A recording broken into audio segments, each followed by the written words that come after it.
ทศโดยพระอาจารย์อาคมสันทโกวัดป่าคำศรีเจริญธรรมบ้านหนองเม็กตำบลรอไหงามอำเภอกุชินารายจังหวัดกาฬสินธุ์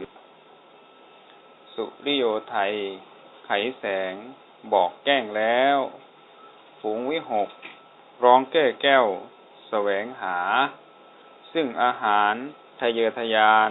ในนภาหมู่พักษายังคำยันหมั่นหาจินท่านที่รักจะซบนอนอยู่ใยเล่าตื่นแต่เช้าเพื่อกัดจิตเป็นนิสินแสวงหาพระธรรมสัมมาเป็นอาจินชำระล้างซึ่งมลทินออกจากใจอายุไขในมนุษย์นี้น้อยนักอย่าช้าชักจะเกินการสุดแก้ไขเพราะบางคนอาจตายก่อนถึงวัยมรณะภัยนี้ไม่รอให้ต่อรองเป็นมนุษย์สุดแสนดีมีโอกาสมีปัญญาเฉลียวฉลาดกว่าสัตว์ทั้งผองขอวิงวอนให้ท่านจงไตร่ตรองยึดพระธรรมมาประคองกับดวงใจเป็นอุปนิสัยเป็นปัจจัยในภายหน้าเป็นปัญญาบารมีชี้แจ่มใสเพื่อไม่หลงเพลิดเพลินเมื่อเดินไปเชิญท่านไซตื่นขึ้นรับสดับฟังก็ขอเจริญสุขเจริญใจเจริญศีลเจริญธรรมกับญาติโยมสาธุชนคนดีทั้งหลายผู้สดับฟังธรรมะธรรมะในตอนเช้าตี 5 ถึง 6 โมงเช้าอาตมากะได้มาเทศนาแสดงธรรมในญาติโยมฟังกะคืน99คืนของโยมหนุ่มดอกตูมก็เป็นมื้อที่2มื้อนี้อาตมาก็มาเทศสดด้วยมื้อนี้ญาติโยมผู้สดับฟังธรรมะก็จงตั้งใจฟังการฟังธรรมะมันก็สิเฮาเกิดปัญญาธรรมัสสวนะบุญเกิดจากการฟังธรรมธรรมเทศนา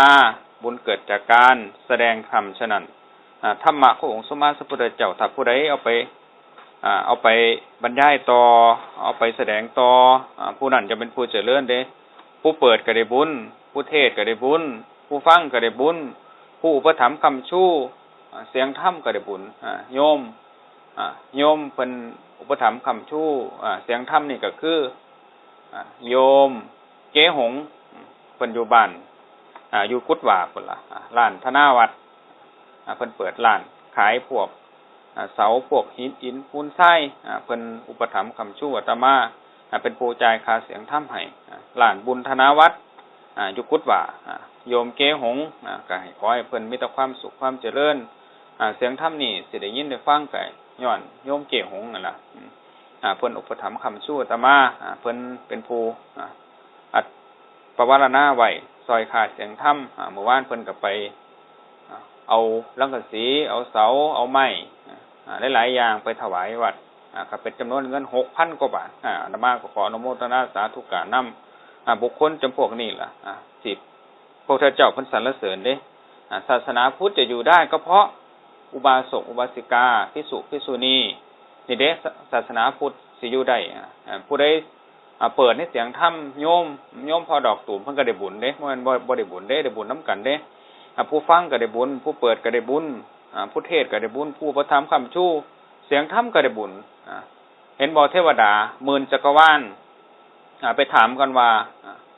ท่านหยังได้บุญหลายกว่าหมู่ที่สุดเทวดาหมื่นจักรวาลไปถามกันถามผู้นั้นถามผู้นี้เทวดาทุกสั้นเลยไปถามกันทุกสั้นเลยไปถามกันขนาดสั้นเทวดาสั้นไอ้ดาวดึงไปถามท้าวสกเทวราชท้าวสกเทวราชก็นั่งบ่ฮู้ว่าให้ท่านหยังได้บุญสูงสุดท้าวสกเทวราชก็เลยพาไปเข้าเฝ้าพระพุทธเจ้าไปถามพระพุทธเจ้าข้าแต่พระศาสดาพระเจ้าข้าให้ท่านนี่หยังได้บุญสูงสุดพระเจ้าข้าพระพุทธเจ้าเลยว่าการให้ทำเป็นทานชนะการให้ทั้งปวงนี่นะการให้ทำเป็นทานนี่ชนะการให้ทั้งปวงเฮาสิมีปัญญาญาติโยมทั้งหลายผู้สดับฟังธรรมะสิเกิดปัญญาก็คือการฟังธรรมนี่เด้ผู้อุปถัมภ์คำชู ศาสนาพุทธสิอยู่ได้ก็ย้อนอุบาสกอุบาสิกานี่ล่ะอุปถัมภ์ธรรมชูพระภิกษุสงฆ์เพิ่นก็มีหน้าที่ส่งบุญให้ส่งบุญให้ญาติโยมเด้โยมญาติโยมให้ปัจจัยมาให้ค่าเสียงธรรมมาให้ข้าวปลาอาหารให้เสนาสนะให้เครื่องนึ่งห่มให้ยารักษาโรคมาพระภิกษุสงฆ์เพิ่นก็บิณฑบาตเพิ่นเป็นผู้ประพฤติปฏิบัติอยู่ในศีลในธรรมฉะนั้นการที่เฮามีเกิดมาพ้อพระพุทธศาสนาเฮานี่มันเป็นสิ่งที่ดีในญาติโยมเด้อาตมาว่าศาสนาพุทธเป็นศาสนาที่เฮ็ดให้คนหลุดพ้นได้ศาสนาคือลัทธิอื่นบ่สามารถให้คนหลุดพ้นได้ไปฮอดตั้งแต่สั่นไปฮอดตั้งแต่เทวดาก็กลับลงมาคือเก่ากลับลงมาแล้วก็จักสิเป็นหยังเด้ศาสนาพุทธเป็นศาสนาที่เฮ็ดให้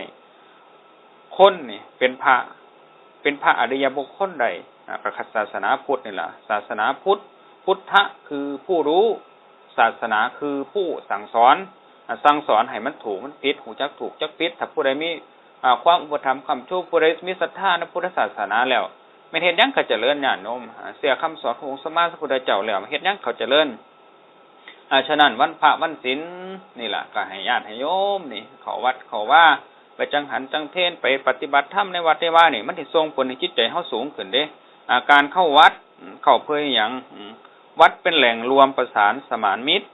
วัดเป็นแหล่งรวมจิตผลิตกุศลวัดเป็นแหล่งศึกษาของประชาชนเราทุกคนช่วยกันนมัสพัฒนาวัดคือฝนหยาดฟ้ามาล้างจิตดุจอาทิตย์ให้ทางสว่างผลฤดูหนึ่งน้ำประกอบในกายตนดุจน้ำมนต์ช่วยขังพลังใจวัดเป็นแหล่งพักใจให้ความรู้เพราะเป็นครูช่วยชี้ทางสว่างไสวคนมีธรรมนำชาติตนพ้นพ้องภัยเรือนแห่งใดไม่ร่มเย็นเท่าเรือนธรรมเข้าวัดใจพันสดชื่นสุขเนื้ออื่นสิ่งใดใจเลิศล้ำอันสุขอื่นหมื่นแสนไม่แหมนธรรมควรน้อมนำเข้าหาวัดฝึกหัดตนนี่เข้าวัดเขาว่าเข้าวัดเพื่อหยังเพื่อฝึกหัดตนให้มันอยู่ในศีลในธรรมให้จิตใจเฮาเจริญงอกงามขึ้นอยู่ในศีลในธรรมหัดจิตใจเฮาเจริญงอกงามขึ้นอยู่ในศีลในธรรมแล้วมันก็เจริญเด้คือจังหมอลำนึงหั่นล่ะพ่อกับแม่ตายไปแล้วขันบ่เฮ็ดบุญไปหาพ่อกับแม่ก็ถือกระตามาวันเข้าประทับถือกระตามาสิมาเอาบุญน้ำลูกก็ใจดอกใจดำลูกก็บ่เคยให้ทานจักเที่ยนี่ล่ะพ่อกับแม่ให้ได้ทุกสิ่งทุกอย่างในญาติโยมพ่อกับแม่ให้ได้เบิดทุกสิ่งทุกอย่างเลือดเนื้อเชื้อไขให้หน้าสาโทหาลางคนก็ได้แล้วให้หน้าสาโทแล้วก็บ่สนใจพ่อแม่ถิ่มพ่อถิ่มแม่นี่ผู้ลูกอกตัญญูลูกบ่กตัญญูต่อพ่อต่อแม่ลูกประเภทนี้อาตมาว่านี่มีแต่สิตกนรกลูกอกตัญญูเด้ฉะนั้นคนเฮาเกิดขึ้นมาแล้วคำแรกสิเอิ้นนั่นก็คือแม่คำที่สองก็คือพ่อถ้าผู้ใดบ่กตัญญูต่อพ่อต่อแม่ต่อครูบาอาจารย์แล้วไปอยู่ไสก็บ่เจริญในญาติโยม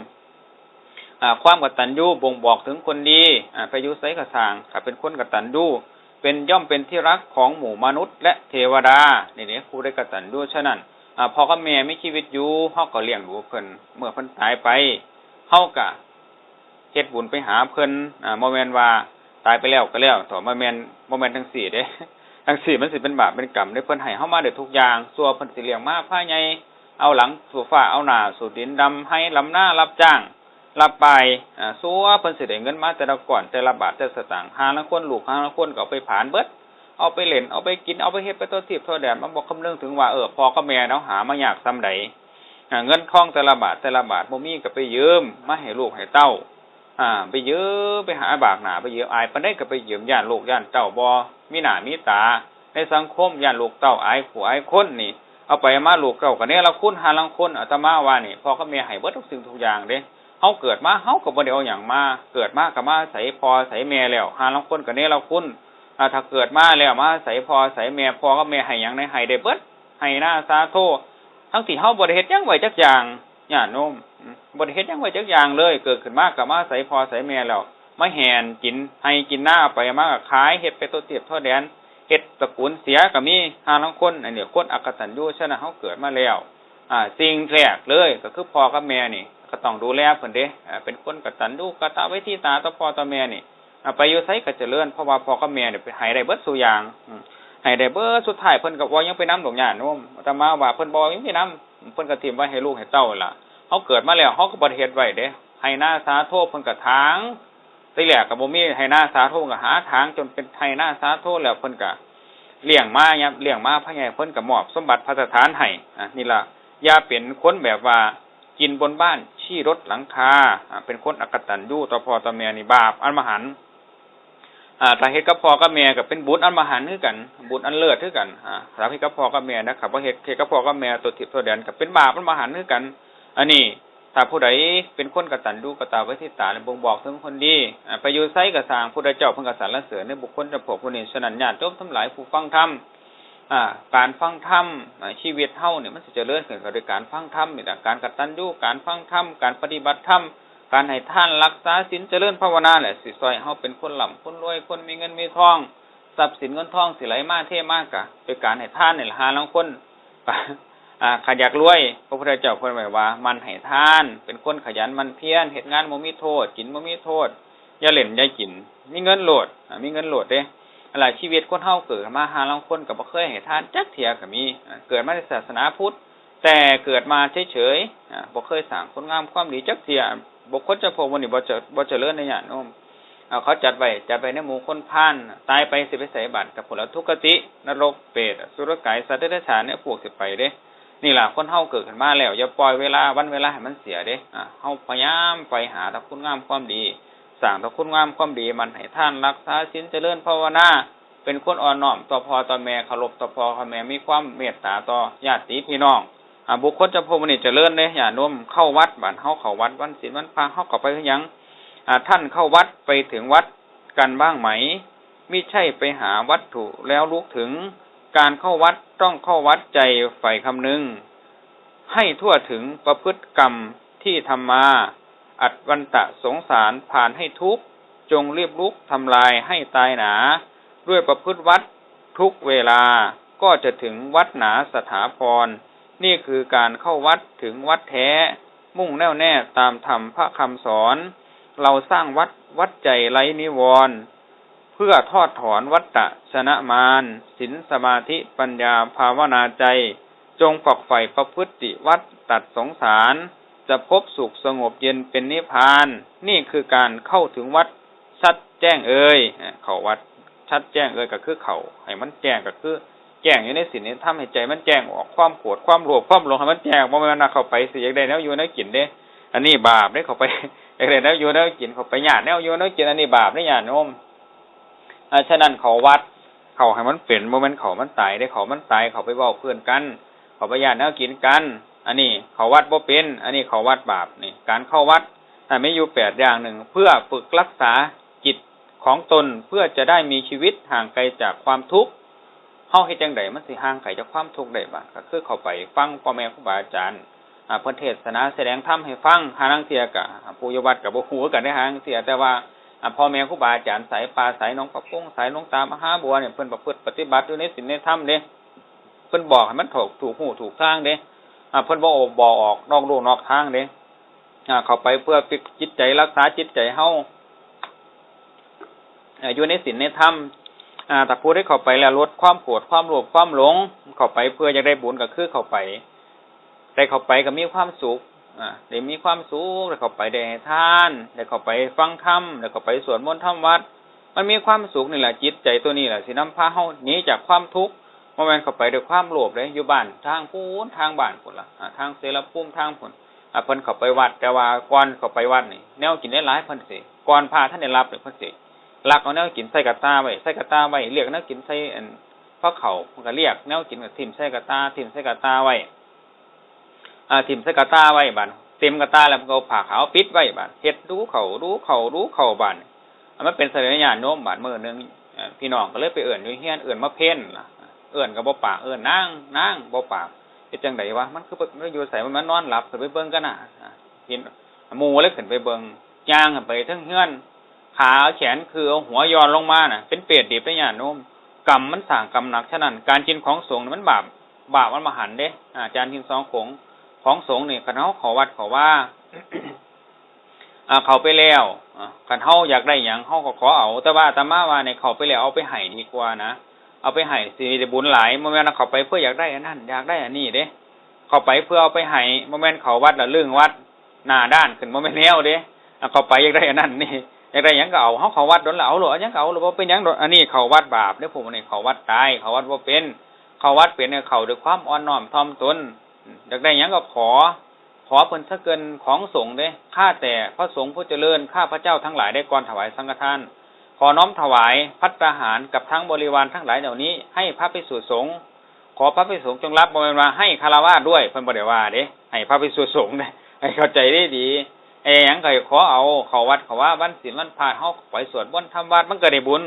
ฉะนั้นจิตใจเฮาสิห่างออกจากกิเลสเฮาก็คือว่าเฮาพยายามถอยออกเคยเว้าสิ่งที่บ่ดีก็เซาเว้าเคยกระทำสิ่งที่บ่ดีก็เซาทำบาปอยู่ไกลอยู่ไสอยู่กายอยู่วาจาเฮานี่เด้อยู่ใจเฮานี่เด้บาปมันบ่อยู่ไสเด้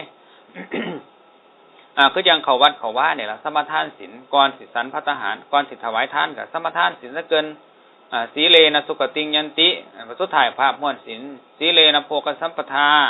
สีเลนะนิพุติงยันติตัสสมาสีรังวิโสทะเยผู้รักษาศีลย่อมอยู่เป็นสุขเด้ผู้รักษาศีลในญาติโยม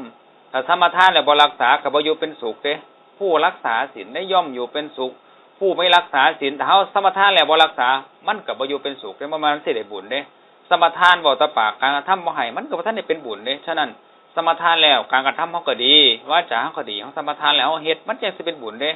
สีเลนะโภคสัมปทาผู้รักษาศีลย่อมอุดมด้วยโภคทรัพย์คือมีทรัพย์สมบูรณ์ด้วยทรัพย์บ่เสื่อมนี่ก็คือผู้รักษาศีล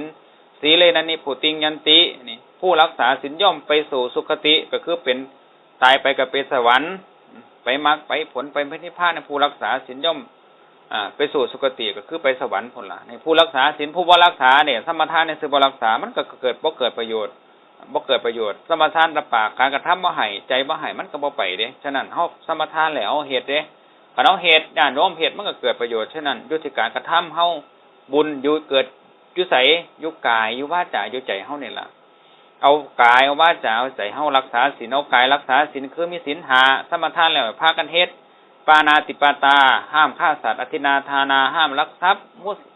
กาเมสุวิชาจาราห้ามประพฤติผิดในกามมุสาวาทาเวรมณีห้ามพูดพอดเสียดพูดเพ้อเจ้อเว้าคำหยาบเว้าเพ้อเจ้อวันศีลวันพระให้ข้ากันรักษาบาดขอสุดท้ายสุราเมรยะมัชฌะปมาทนาหังเทียกะมกทายกเป็นผู้พาสมทานมกทายกกับเมาหัวสักหัวขวบก็มีอาตมาไปเห็นน้ำง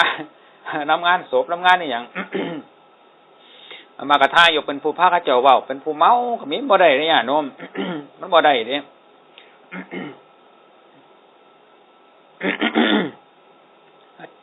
จังซี่มันบ่ได้กันเฮาสมทานแล้วก็พากันเฮ็ดให้มันได้คันเฮ็ดมันได้แล้วมันก็เกิดประโยชน์ฉะนั้นศีลก็อยู่กายบุญก็อยู่กายวาจาใจเฮานี่ล่ะถ้าเฮารักษาได้2บาทเพื่อสะสมความสุขอันเกิดจากการรายได้จากใจสะสมความสุขจากใจเฮาไปแล้ว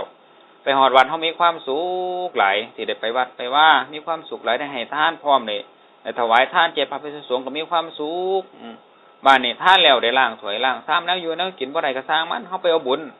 ขายมันเหลือมาพี่น้องแบ่งให้ก็จังเอาอันนี้ได้บุญเต็มญาติโยม ได้บุญเต็มเด้ได้ล้างห้องนอกห้องน้ำได้ล้างถ้วยล้างชามได้ไปให้ทานนี่ผู้ใดตั้งใจไปจังซี่ได้บุญเต็มเด้ฉะนั้นการเข้าวัดเข้าว่าคันเฮาไปเพื่ออยากได้แนวอยู่แนวกินไม่ให้ลูกให้หลานถามว่าได้บุญบ่ได้บุญเด้เพราะว่ามันตั้งความอยากไปแล้วมันตั้งความอยากให้แล้วหาลางคนก็ไปวัดไปว่าห้อยกระตาใส่มือห้อยกระตาใส่ศอกไพ่ของไพ่เสียมแวะเข้าไปวัดเอากระตาเอาของเสียงไว้แวะเข้าไปวัดเข้าไปอย่างไรแล้วกินไปกินในปลายสิหาลางคนมันได้อีหยังบ่มันบ่ได้บุญเด้มันไปด้วยความอยากฉะนั้นถ้าผู้ใดไปด้วยความอยากได้แนวอยู่แนวกินนี่บ่ได้บุญถ้าผู้ใดไปโดยความอยากได้บุญก็คือบ่ได้หยังก็บ่เป็นหยังขอแต่ว่าได้ไปมีความสุขมีความปิติมีความยินดีอันนี้ได้บุญเต็มเข้าวัดเป็นเข้าวัดบ่ตายนี่ได้บุญเต็มในญาติโยมฉะนั้นการเข้าวัดเพื่อสะสมความสุขอันเกิดจากกายได้ทางใจใจเฮามีความสุขได้ฟังอัดฟังธรรมนำพ่อแม่ครูบาอาจารย์